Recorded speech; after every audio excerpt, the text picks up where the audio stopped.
இப்போ விடுதலை சிறுத்தைகளை பொறுத்தவரையும் அவங்க திமுகவோட கூட்டணியில் இல்லை, கொள்கை ரீதியாகவே ஒன்றா இருக்கிறாங்க.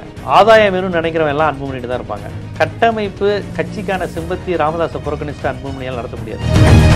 பிஜேபி எல்லாம் எந்த கட்சியும் விரும்பாதுங்க. பிஜேபி இழுத்துட்டு வர்றதுதான், சீட்டு கொடுக்கறதே மரட்டி மரட்டி கொடுத்துக்கிட்டு இருக்காங்க. எந்த கூட்டணிக்கு பாஜகவோட அழைத்து வந்தாங்க, அவங்க இழுத்து தர வராங்க. வா வா வா வா. அதிமுகவோட எதிர்காலம் என்ன? தமிழ்நாடு 2026 விஜய் ஃபேக்டர் என்ன? அது ஒர்க் அவுட் ஆகுமா? பாவமா இருக்கு. படத்துல தான் ஒரு ஹீரோ, இங்க பாவம்.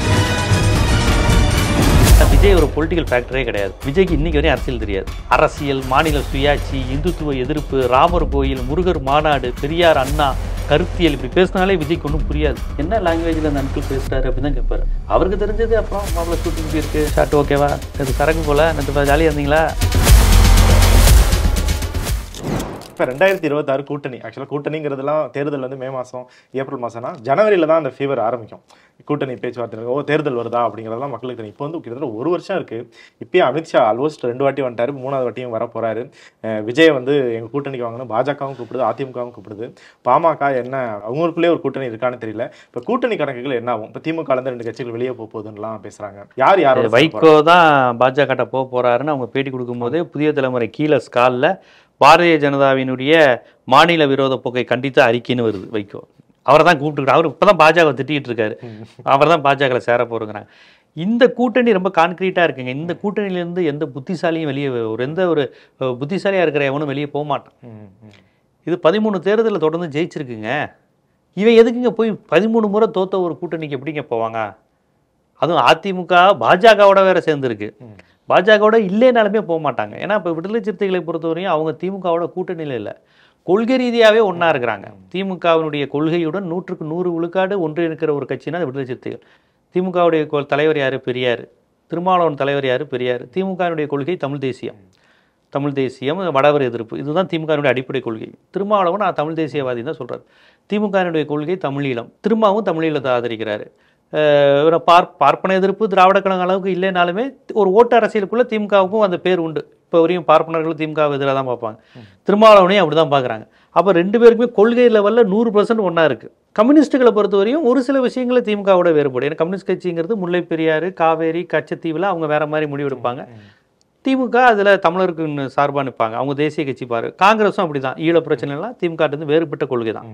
தமிழீழம் கூடாதுன்னு சொல்கிறது அவங்க கொள்கை. திமுக தமிழீழம் வேணும், விடுதலை சிறுத்தைகள் தமிழீழம் வேணுங்கிறாங்க. ஸோ இதுதான் அந்த கூட்டணி. இது அதிமுகவில் இப்போ இப்படி என்ன, நீங்கள் பாமகவுக்கும் அதிமுகவுக்கும் என்ன கொள்கை இருக்குது? என்ன இருக்குது? ரெண்டு பேருக்கும் தனித்தனியாக என்ன கொள்கை இருக்குது? சேர்ந்து நிற்கிறதுக்கு ஏ யூனியன் பி என்ன இருக்குது? ஏ இன்டர்செக்ஷன் பி என்ன இருக்குது? எதுவுமே இல்லையே.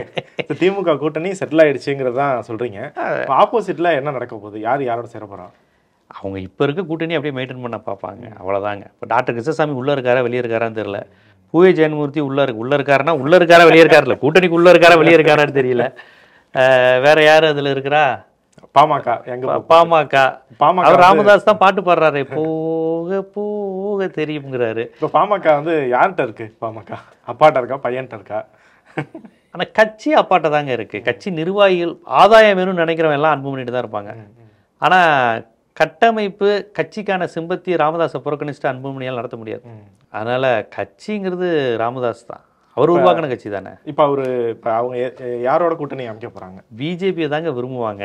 பிஜேபி விரும்பல, பிஜேபி அவங்கள வச்சுக்கிட்டு இருக்கு. பிஜேபி எல்லாம் எந்த கட்சியும் விரும்பாதுங்க. பிஜேபி இழுத்துட்டு வர்றதுதான், மனோகரா டயலாக் மாதிரி தான்.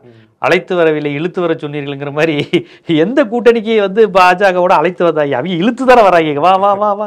போன டிடிவி தினகரன் சொன்னார் எம்பி எலெக்ஷன், 1 கேட்டேன் 2 சீட்டு தந்துட்டாங்க. 1 தான் கேட்டேன், 2 சீட்டு வாங்குறியா இடி அனுப்புவா அப்படின்னு. இப்படி தானே சீட்டை வைக்கிறாங்க அவங்க.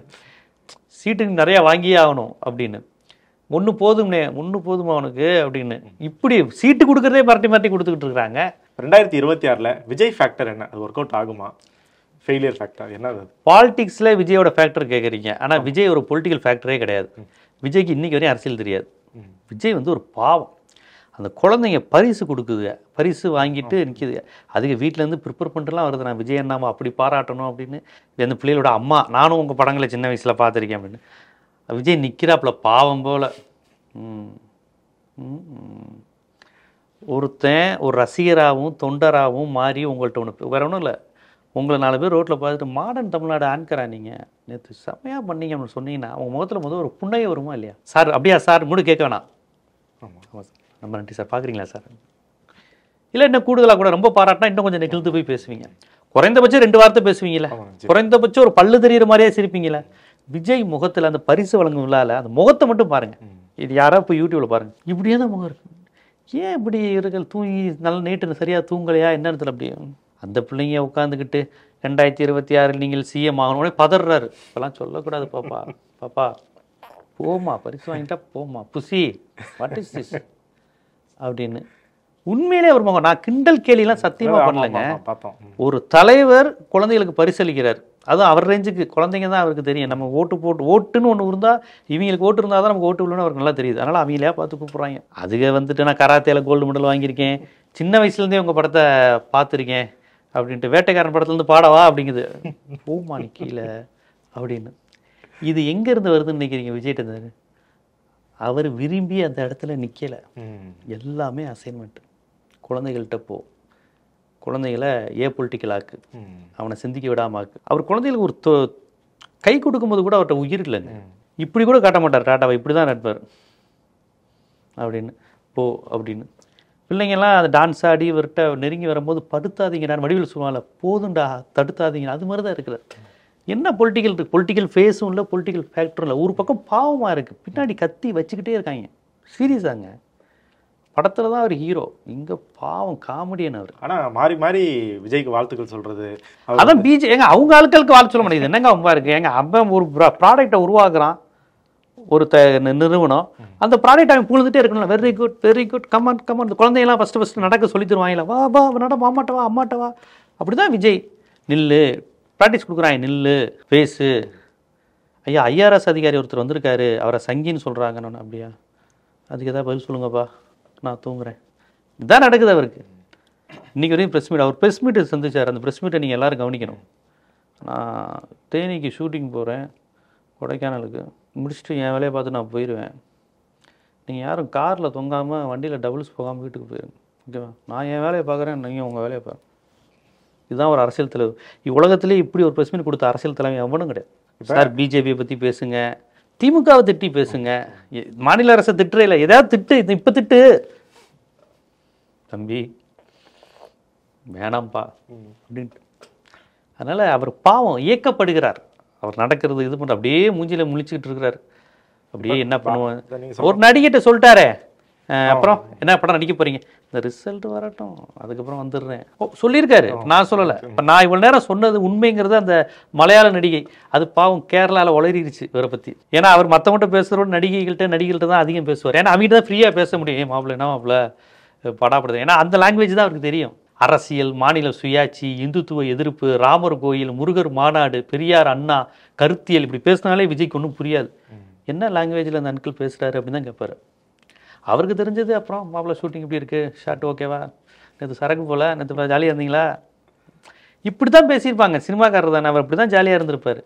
அதனால் நடிகிட்ட ஜாலியாக பேசியிருப்பார். என்ன நீங்கள் நடிக்கலாம் வரமாட்டீங்களாமே, எலெக்ஷன் முடியட்டும் பார்ப்போம், ரிசல்ட் வரட்டு. இப்போ பிஜேபி தான் வந்து விஜய் வந்து வளர்த்து விட்றாங்கன்னு சொல்கிறீங்க. அதுக்கு மெயின் காரணமாக பொதுவாக சொல்லப்படுறது என்னன்னாக்கா, சிறுபான்மையர் வாக்குகளும் தலித் வாக்குகளும் திமுகட்ட பெரும்பான்மையாக இருக்குது, அதை மட்டும் பிரித்து எடுக்கணும், கவரணும், அதுக்கு விஜயை பயன்படுத்திக்கிறோம் அப்படிங்கிறாங்க.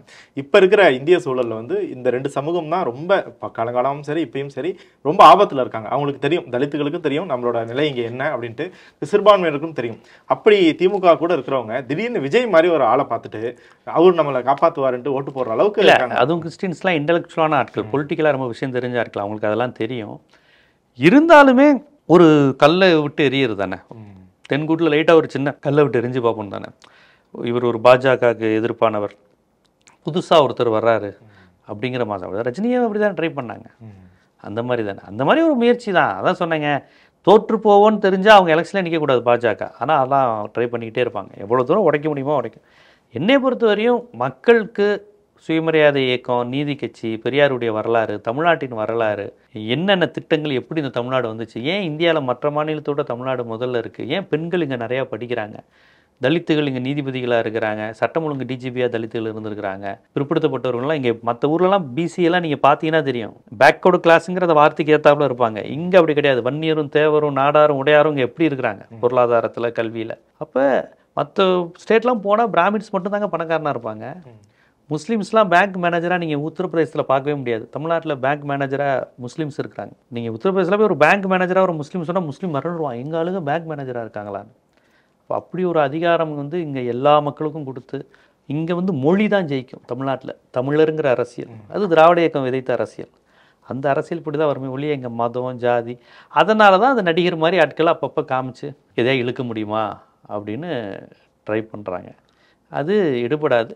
ஆனால் அவங்க முயற்சி பண்ணிக்கிட்டு இருப்பாங்க. இப்போ எடப்பாடி பழனிசாமி வந்து நடுவில் கொஞ்ச நாள் கூட்டணியில் இல்லாமல் இருந்தார் பாஜக கூட. அப்பயாச்சும் பேருக்கு எதிர்த்துக்கிட்டு இருந்தார். பாஜக ஏதாச்சும் கொண்டு வருதுனாக்கா ஒரு வலியுறுத்திக்கிறோம் அப்படின்லாம் அறிக்கை விடுவார். இப்போ வந்து டோட்டலாக ஆஃப் ஆகிட்டாரு. அதாவது மாநில உரிமைகள் என்னெல்லாம் பிரச்சனை வந்தாலும் அவர் பாட்டுக்கு சேலத்துக்கு போயிடுறாரு. எந்த எதிர்ப்பு குரலும் எதிர்ப்பதில்லை. அவங்க கட்சியை சேர்ந்த தலைவர்களை பெரியார் அண்ணான்னு சொல்லிட்டு ஜெயலலிதா இருக்கட்டும், எம்ஜிஆர் இருக்கட்டும் தொடர்ந்து அவதூறு பரப்பிக்கிட்டே இருக்காங்க. அதுக்கும் எதுவுமே பதில் சொல்ல மாட்டேங்கிறாரு. கட்சி ஆட்சிக்கு வந்தால் நாங்கள் முதலமைச்சருங்கிறாங்க, அதுக்கும் எதுவும் சொல்ல மாட்டேங்கிறாரு. இப்படி எல்லாத்தையும் விட்டுட்டு அவர் அந்த கூட்டணியில இருந்து என்ன சாதிக்கணும்னு நினைக்கிறாரு? அதான் தெரியல. ராஜேந்திர பாலாஜிலாம் நேற்று பயங்கர டென்ஷன் ஆனார். அவர் அரைச்சீட்டத்தை பார்த்து அரண்டிருப்பீங்க. எப்படி நீங்க இந்த வீடியோ விடியலாம் அப்படின்னு கேட்பாரு நினைச்சா அதை கொஞ்சம் நீங்க ஸ்கிப் பண்ணிட்டு போயிருந்துருக்கலாம். அப்படி மவுஸை தட்டிட்டு அந்த சீனை மட்டும் நீங்க டெலிட் பண்ணியிருந்துருக்கலாம். ஸ்கிப் பண்ணி வேகமாக ஓட்ட விட்டுருக்கலாம் அப்படிங்கிற மாதிரி பேசுறாரு. யார இவருக்கு பெரியார் அண்ணா தான் தெரியாது ராஜேந்திர பாலாஜிக்கு. எம்ஜிஆர் ஜெயலலிதா அவமானப்படுத்தினாலும் இதான் சொல்லியிருப்பாங்க. எம்ஜிஆர் ஜெயலலிதாவே அவனையே ஊழல் A1 குற்றச்சாட்டு ஜெயலலிதாக்கு அந்த சமாதியில் இது தொடங்கினாங்களே அந்த விழா அவங்க மெரினா பீச்சில். பிஜேபி வரலையே. ஊழல் குற்றச்சாட்டுக்குள்ளான ஒருவர்கிட்ட எப்படி வர்றது அப்படிங்கிற மாதிரிலாம் பேசுனாங்க. அமித்ஷா வந்து இது இந்த நாடு ஊழல்னாரு ஜெயலலிதா ஆட்சியை சேர்த்து. ஜெயலலிதா படம் சட்டமன்றத்தில் திறக்கும் போது கூட யாரும் இல்லை. A1 அக்யூஸ்ட் சொல்லிடுவாங்க நாங்கள் ஊழலற்ற அரசு அப்படிங்கிற மாதிரி காமிச்சிக்கிட்டு இருந்தாங்களே. அப்பயும் இவங்க அமைதியாக தானே இருந்தாங்க.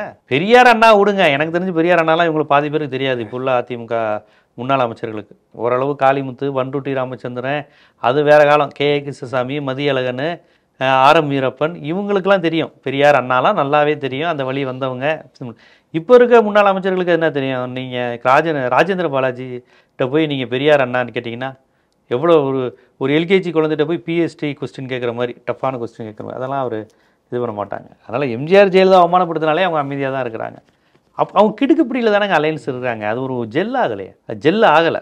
இப்போ பாஜக வந்து எந்த மாநிலத்துக்கு யார் கூட போய் கூட்டணி வச்சாலும் அந்த கட்சியை வந்து கபலீகரம் செஞ்சிடும் தங்களோட. அதனால தான் சிவசேனா இப்போ சிவசேனா அங்கே ஆட்சியில் இல்லை, ஆனால் சிவசேனாங்கிற கட்சி இருக்கும். உத்தவ் தாக்கரே கட்சி எழுதி வச்சுக்கோங்க. தோத்து போன இன்னொரு 10 தடவை தோத்தாலும் ஒரு உத்தவ் தாக்கரே வந்து மகாராஷ்டிராவில் இருப்பார். இந்த ஷிண்டே இவங்கெல்லாம் இருக்க மாட்டாங்க. அதிகாரத்துக்கு வா, டெப்டி சிஎம்மாவே இரு, நீ எல்லாம் வரலாறு நிற்க மாட்டேன். மாஞ்சின்னு ஒரு சிஎம் இருந்தார் தெரியுமா பீகாரில், நிதிஷ்குமாருக்கு போட்டியாக அவங்க உருவாக்கி விட்டாங்க, தலித் முதலமைச்சர் அப்படின்னு. இப்போ அவர் யாராக்கா தெரியுமா மாஞ்சின்னு ஒருத்தர் இருக்காரான்னு. இதெல்லாம் ஆனால் உத்தவ் தாக்கரே தோத்து போனாலும் நிற்பார். இப்போ அதிமுகவோட எதிர்காலம் என்ன தமிழ்நாட்டில்? அதுதான் ரொம்ப வருத்தப்பட வேண்டிய விஷயம். அதிமுகன்னு ஒரு கட்சி இருக்கணும். இந்த தமிழ்நாடு முதலமைச்சர் சொன்னார், அதிமுகன்னு ஒரு கட்சி இருக்கணும். இது இன்றைய தமிழ்நாடு முதலமைச்சர் மட்டும் இல்லை, மறைந்த முதலமைச்சர் கலைஞர் அவர்களும் சொன்னாங்க. கலைஞர்கிட்ட சண்முகநாதன் கேட்குறார், அவருடைய உதவியாளர், என்ன நம்ம எம்ஜிஆர் வந்து கட்சி ஆரம்பித்து இவ்வளோ பெரிய கூட்டத்தை கூட்டிட்டாரே அப்படின்னு கேட்டப்போ கலைஞர் சொன்னாராம், எம்ஜிஆர் கட்சி ஆரம்பித்தது நல்லது, நமக்கு போட்டியாக ஒரு கட்சி ஆரம்பிச்சிருக்காரு, ஆனால் நம்ம திராவிட கொள்கையை வந்து காப்பாற்றப்படுது. ஒன்று என்ன அப்படி சொல்கிறீங்கன்னு. திமுக இல்லைன்னா ஸ்தாபன காங்கிரஸ் இப்படி தான் இருந்துச்சு தமிழ்நாடு. எம்ஜிஆர் ஆரம்பித்தோன்னா அதிமுகன்னு ஒரு கட்சி உருவாயிருச்சு. அந்த கட்சி பேரை பார், அண்ணா, நம்ம தலைவர் பேர் திராவிடம் முன்னேற்ற கழகம். நம்ம கட்சிக்கு முன்னாடி அண்ணாங்கிற பேர், கொடியில் அண்ணா. அப்போ இந்த அதிமுகன்னு எம்ஜிஆர் ஒரு கட்சி ஆரம்பிக்கலைன்னா அந்த கட்சி அந்த இடத்துக்கு யார் வந்திருப்பா? காங்கிரஸ், ஒரு தேசிய கட்சி. நம்ம நோக்கமே தேசிய கட்சியை அடித்து நுரட்டுறதான். 67 அண்ணா அடித்து விரட்டியாச்சு. இப்போ திருப்பி இன்னொரு கட்சி நமக்கு எதிராக வர்றது கூட திராவிட கட்சி. இந்தியாவில் வேற எங்கேயுமே இருக்கு. ஒரே கொள்கை சித்தாந்தம் கொண்ட 2 கட்சி தமிழ்நாட்டில் உருவாச்சு. பரவாயில்ல, ராமச்சந்திரன் நல்ல காரியம் தான் பண்ணியிருக்காரு. கலைஞர் சொன்ன வார்த்தை, கலைஞர் பதிவு ரெக்கார்ட் பண்ணியிருக்காரு. அப்போ அதிமுகங்கிற கட்சியை அவர் அரசியல் ரீதியாக, அவரும் அரசியல்வாதியாக இருந்தால் கலைஞர் போட்டியாக பார்ப்பார். என் அதிகாரத்தை பறிக்க வந்துட்டாங்க. அவர் தத்துவமாக பார்க்குறாரு, கருத்தியலா. பரவாயில்ல, ஏதோ அண்ணா திராவிடன் பேர் தாங்கி வச்சுருக்காங்க. நீங்கள் யோசிச்சு பாருங்கள், ராஜேந்திர பாலாஜி மாதிரி ஒருத்தர்லாம் அதிமுகன்னு ஒரு கட்சி உருவாக்கலன்னா அவர் எதில் போய் சேர்ந்திருப்பார்? ஜனசங்கம், பாஜக, ஸ்தாபன காங்கிரஸ், ஜனதா, ஏதோ ஒரு தேசிய இந்துத்துவா கட்சிக்குள்ளே போயிருப்பாருங்க. அவர் சொல்கிறாரு மெஜாரிட்டி இந்துக்கள் தான், இந்துக்களுக்கான கட்சி தான் அப்படின்லாம் சொல்கிறாரு. யார்? ராஜேந்திர பாலாஜி சொன்னார். இப்போ ராஜேந்திர பாலாஜி, திண்டுக்கல் சீனிவாசன்லாம் எம்ஜிஆர் கட்சி ஆரம்பிக்கலாம் அவங்க திமுகவில் சேர்ந்துருக்க மாட்டாங்க, கம்யூனிஸ்ட் கட்சியில் சேர்ந்துருக்க மாட்டாங்க.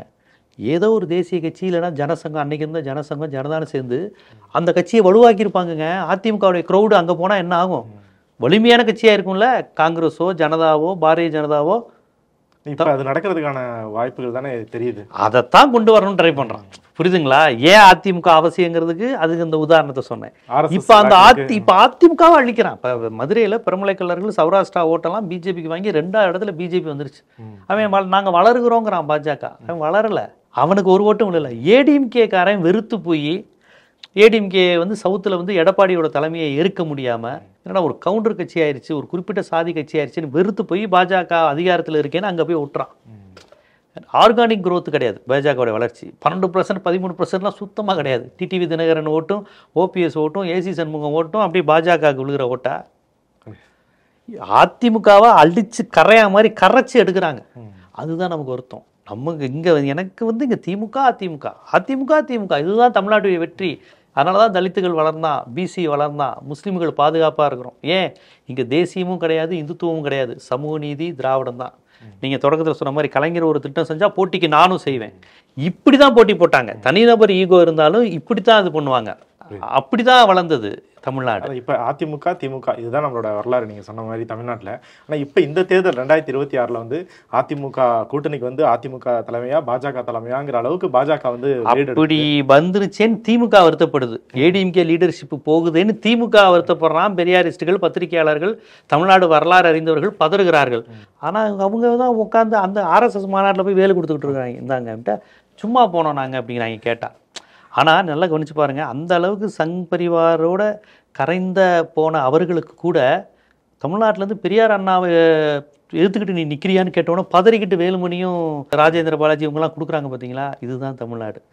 அதிமுகங்கிற கட்சி பெரியார் அண்ணாட்டிலேருந்து விலகி போகலாம், தமிழ்நாடு விலகி போகாது. இப்போ அதுக்கு பதில் சொல்லாமல் அவங்க இருக்கலாம்ல. ஆமாண்டா ஆர்எஸ்எஸ் நான் ஒரு இந்து அப்படின்னு சொல்லுங்க பாப்பா. வேலுமணியை திராவிடன் தான் சொல்லணும், நம்ம சொல்லலை. தமிழ்நாடு ஏன் நீ பதறிக்கிட்டு சொல்கிற? வேலுமணி எனக்கு தெரிஞ்சு அண்ணாவை பற்றி பேசி நான் பார்த்ததே கிடையாது.